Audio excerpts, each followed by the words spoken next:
Jerman nggak lolos. Yuk kita ketawa yuk. Sekali lagi lah kita ketawa. Argentina nggak nyadar susah payah lolos ke 16 besar, ngimpi pula jadi juara.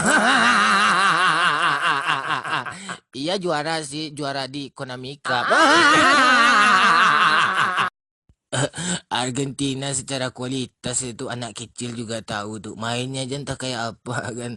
Ya songong pula tuh, ngimpi pula jadi juara Piala Dunia di tahun 2018 ini. Nanti di 16 besar ketemu Prancis, habis itu merenjak Kroasia bantai 3-0. Ya setidaknya bisa 5-1 lah, kalau enggak 6-1 gitu. Ya nggak usah lah ngimpi-ngimpi pula jadi juara Piala Dunia dulu gitu. Ya setidaknya kalian satu satu ada Swedia, dua dua ada si Meksiko, tiga tiga ada Korea Selatan. Kampret kampret. Gowirdam, gowirdam,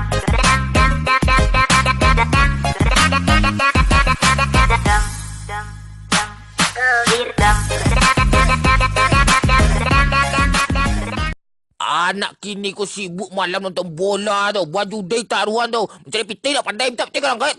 Taruh rokok-rokok lah tau. Argentina indah. Jerman indah. Tu ada yo lah ni. Kali orang rumah.